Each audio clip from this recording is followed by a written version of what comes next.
Hello everyone, my name is Anastasia Yulina Surbakti with the metric number 2666871. So today I'm gonna explain about our study case, the differences between 3PL, 4PL, and 5PL. Now I will explain the 3PL first. When a first party in the shipment chain, the 1PL hires the company to manage the service of the 2PL. This is known as the third party logistic or 3PL. The third party logistic managers provides the certain high level service to the supply chain that need to be noted and which set it apart from the lower level participants. The 3PL provides acts a liaison between the manufacturer and the shippers to ensure that the deadlines are met and that shipment arrives safely and securely. They also manage of the outsourcing of the other companies and the distribution system of the manufacturer's goods. Common functions included the offering of the 3PL logistic company. Since then, the definitions of 3PL had broken into include companies who offer logistics service that may include managing multiple carriers on your behalf, and the second one is warehousing and storage, third one is inventory management, and the fourth one packaging or consolidating shipments, and the last but not least freight forwarding. And 4PL logistic. It is sometimes hard to differentiate between the 3PL and 4PL four-party logistic service company because much of what they do is similar. Basically, 4PL provider act in the role as that of a manager of a network of 3PLs. It is an independent company with no asset that is the main point of contact for the customers as they coordinate the various 3PL companies in the chain. In general, the 4PL established the higher levels control over the supply chain's operation and is seen as the higher level consultant when deciding on aspects of the shipment activities such as storage, routes, and modes of the transportation and in other words, a 4PL acts as the role interface between the client and the multiple logistic providers so that the entire supply chain is managed by the 4PL. In a 4PL scenario, our manufacturers want to scale the operation and no longer wants to deal with any of the logistics. So the manufacturers contract with the 4PL provider to take over all of the logistics along the supply chain, moving raw materials from the various suppliers to the manufacturing facilities, transporting finishing product to resellers, accepting returns, and moving them back to the warehouse, etc. With the advent of technology and digitalization into the logistics of shipping, the five-party logistics service companies play a major part in constructing, organizing, and implementing solutions for the use of technology on behalf of multiple clients. The 5PL companies are focused on establishing and fluid collaboration between all the 3 and 4PL companies that might be involved in any shipping transaction. What usually happens is the 5PL companies will combine the needs and demand of the 3PL providers into the bulk of volume of service to provide the better shipping rate. Here again, is where experienced clearing and shipping agents will take the lead and secure the best result. 5PL is a newer concept to the logistic world. As a result, its definition remains less defined than other levels of the logistics support. That being said, 5PL often focus on leveraging technology and big data to create efficiencies. And the second one is optimize not just supply chain but supply chain network. And the last but not least, maintain a strong e-commerce focus and what most useful to companies who don't have to brick and mortar. As international markets and emerging technology continue to impact the logistic industry, so keep your eyes out for the methods in which 5PL innovate within this space. Hello, my name is Muhammad Razar Hadila. My meeting number is 260R2T. I will explain my part is tax and income. First, tax. Tax is after the establishing of the buyback the activity in the United Kingdom is substantially higher than the level of reported by RV. We find that RV is result concerning the affair of tax affair to reflect sampling tax in and SDC data. Well, we are able to appreciate the fig in over a market purchase complication database reforecast activity. The effect is no longer evident when the expanded data. There, repurchase activity in the United Kingdom has been primarily driven by the desire to generate tax credit for pension fund. The recipient who wish to object to the custom violation of the request dati and tax exemptity, then the step is rolls in with the long of documentation such as proof of purchase and reserve. So I will explain the document for export in United Kingdom. First, international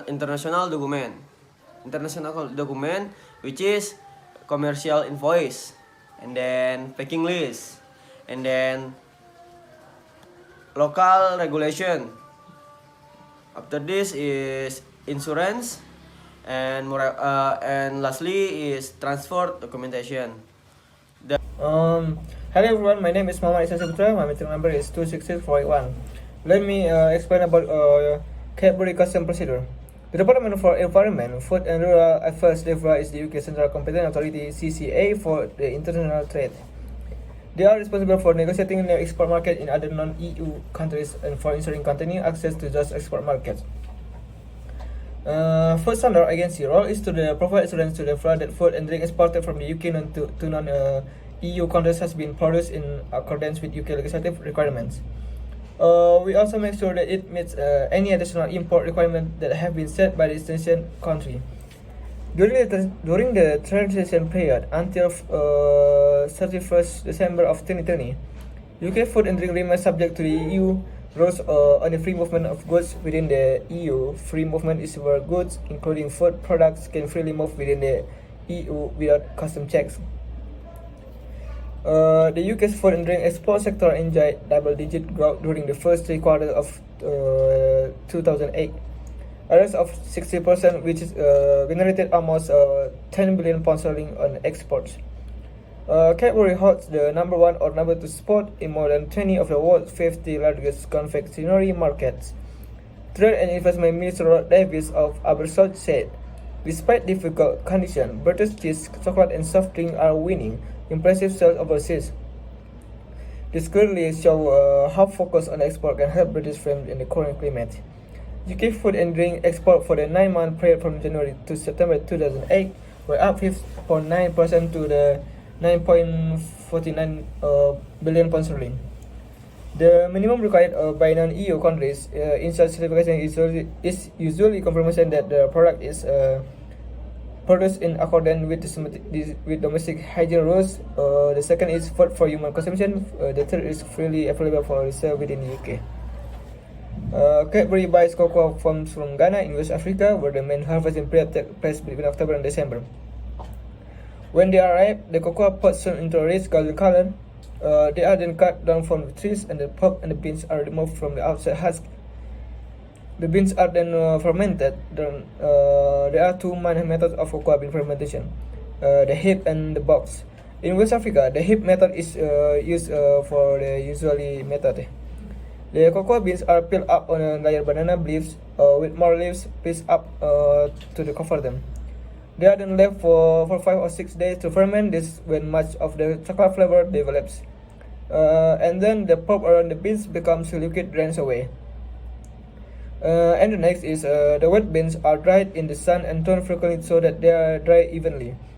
This is crucial because if any beans are still wet, they will go moldy when they are stored. Once the farmers are happy the beans are dry, they are taken to buying station where the beans are weighed and packed into sacks. In Ghana, the official Ghana Cocoa Board will grade the cocoa according to the quality the Cadbury set. Before the beans are taken to the port, once Cadbury has selected its cocoa beans, they arrive in the UK and transported to one of the world's most efficient processing factories at North Wales. So this is my part on custom procedure Cadbury in UK. So thank you. Hello, it's me again, Ramadanti Utami Ida with metric number 268905, and now I will make some conclusion about what my friends just explained before. In recent years, food sustainability has gained a great deal of attention in both developed and developing nations. In the late 1990s and early 2000s, the confidence of European consumers and trading partners was badly shaken by major food safety scares. This study conducted about all documents of export-import activities from United Kingdom, Europe in the food sector, specifically for Cadbury brand. Cadbury has its own rules and regulations for all of its branch companies established by Cadbury Executive of the United Kingdom. The regulations was born in 1992, which objective is to increase standards of corporate governance as well as financial reporting and auditing. In the early start, Cadbury rules was included of three main keys, which are a company's chairman should be a different person from the CEO, 2. Three people at the minimum of the non-executive directors should be the part of the board of the corporation, and 3. The core audit team should be made up of non-executive directors. To do the export-import activities from United Kingdom, Cadbury should prepare such following documents. The first is commercial infos, banking list, local regulation of imported or exported countries, insurance if needed.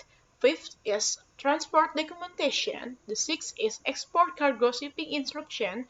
The seventh is standard shipping note. And the eighth is bill of landing or away bill and bank collection or documentary collection and also letter of credit. In terms of production process, Cadbury has some particular custom procedures, such as imported the cocoa beans from the Africa to the United Kingdom, dried the beans before using it as the manufacturing materials, and some of other detailed operational procedures. So that was our report about the Cadbury Company, a company from the food sector of United Kingdom. Thank you very much for all of your attention. Assalamualaikum warahmatullahi wabarakatuh.